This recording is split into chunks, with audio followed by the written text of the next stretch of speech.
ये कार्यक्रम यहाँ है, इस कार्यक्रम का मुख्य उद्देश्य क्या है?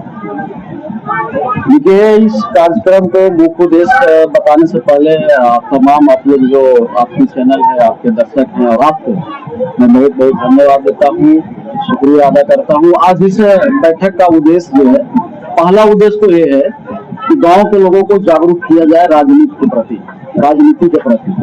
दूसरा है कि यहाँ पर हम लोग जो है संगठन का विस्तार करने के उद्देश्य से हम लोग यहाँ बैठे हैं और इस क्षेत्र में दमन उत्पीड़न का मामला सबसे ज्यादा बिहार में आ रहा है। इसको लेकर हम लोग यहाँ आज मीटिंग अरेंज किए हैं और लोगों से हम लोग जानना चाह रहे हैं कि ये दमन उत्पीड़न का कारण क्या है, इसका निराकरण कैसे किया जाए। ये उत्पीड़न और दमन जो है बिहार में लगातार जो है बढ़ते ही जा रही है और मैं देख रहा हूँ कि दलितों के साथ शोषण जुल्म अत्याचार हो रहा है, लेकिन कोई भी दलित चेहरा, कोई भी दलित नेता और कोई भी मंत्री, कोई भी विधायक जो है इसमें कोई दिलचस्पी नहीं ले रहा है। वोट मांगने के लिए अलग बात है कि जाकर के अपनी चेहरा को चमका लेता है, लेकिन इसको न्याय नहीं मिलता। आपकी राय इसमें क्या है?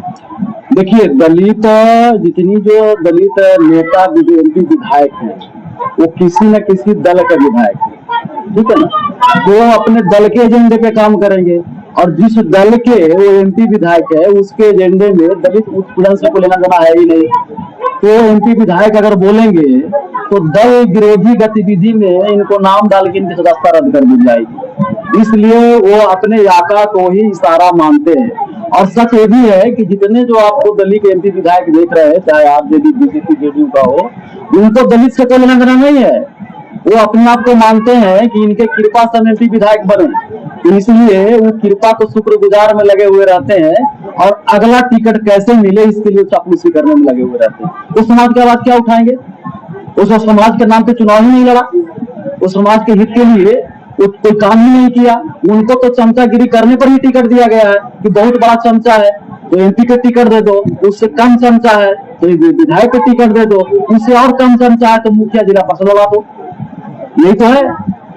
लेकिन आपकी पार्टी के ऊपर लोगों का कहना है कि समता मूलक संग्राम दल जो है ये चमारों की पार्टी है, आप इस पर क्या कहना है?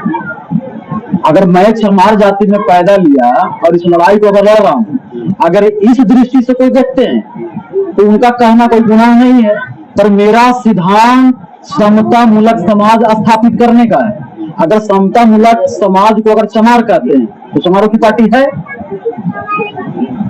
लेकिन सवाल है कि बिहार में जो इस प्रकार की चीजें चल रही है उसमें प्रत्येक जगह पर आप जा रहे हैं। अभी हाल ही में खुसरूपुर के मौसमपुर गांव में हुआ, वहां पर भी आप पहुंचे। इन लोगों को न्याय से संबंधित आपकी अपनी विचार क्या है? आपको लगता है कि उनको सही सही न्याय मिल जाएगा या फिर उसी प्रकार से जो सदियों से होता आ रहा है कि लोग पैसे पर मैनेज कर लेते हैं और कहते हैं कि SC ST एट्रोसिटी का दुरुपयोग हो गया? आप इस पर क्या बोलेंगे? देखिए, हमारे लोग पैसे पर मैनेज नहीं करते हैं, बल्कि सरकार और सरकार के प्रशासन डरा धमकाकर उसको जो है मैनेज करवाने का संबंध रखते हैं। और जब हमारे लोगों को लगता है कि अब हमको न्याय नहीं मिलेगा तो वो लड़ाई से वापस आ जाते हैं। और ऐसा होते रहेगा तब तक जब तक यहाँ कोई अपने बीच अम्बेडकरवादी ताकत यहाँ सरकार में नहीं आएगी।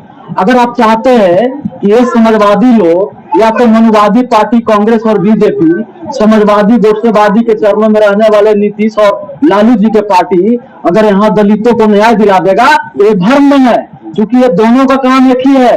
मनुवादी पार्टी जब सरकार में आएगी तो उच्च जाति पैदा करेगा और जब ये समाजवादी पार्टी लोग सरकार में आएंगे तो धन जाति पैदा हो लेगा।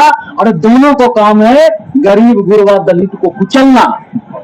ये तब इन लोग कुछ लाएगा जब अम्बेडकरवादी सरकार आएगा। इसकी लड़ाई समता मूलक संग्राम दल लड़ रही है। हम एमपी विधायक के लिए न तेजस्वी के घर घंटा बजाने जाएंगे और न बीजेपी का। हमें मुख्यमंत्री की लड़ाई है। हम अपने लोगों को एमपी विधायक बना के बिहार का सरकार 2025 में कब्जा करेंगे और बताएंगे कि अम्बेडकरवादी सरकार क्या होती है और समता, स्वतंत्रता और बंधुत्व क्या होता है। हम बिहार के लोगों को बताएंगे कि यही सरकार अशोका सम्राट के था, जिसको दुनिया में शांति का दूत कहा था, यही सरकार, यही नीति, यही भाव, यही प्रशासक भारत को सोने की चिड़िया और जगत गुरु कहलाया।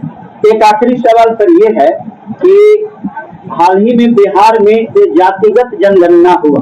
इस जनगणना से पहले बहुत सारे समाज के लोग उहापोह की स्थिति में थे। कोई कहता था मेरी आबादी ज्यादा है, कोई कहता था मेरी आबादी ज्यादा है। आपकी आबादी बिहार में, अर्थात कह सकते हैं कि चमार जाति की आबादी बिहार में 5.26% है। इस प्रकार से बिहार में आपको लगता है कि आप अपनी सरकार को स्थापित कर पाएंगे, अर्थात मुख्यमंत्री बन पाएंगे?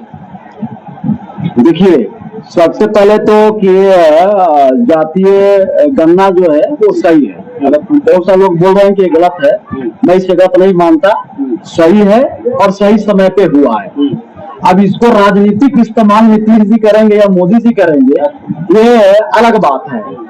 और बात रही चमारों की, ऐसे पूरे शेड्यूल कास्ट का आबादी जो है लगभग 20%, चमारों को अगर मानते हैं तो 7%। चमार जाति का 7% आबादी है। ये जो चमार जाति देख रहे हैं वो 5.2 है ना।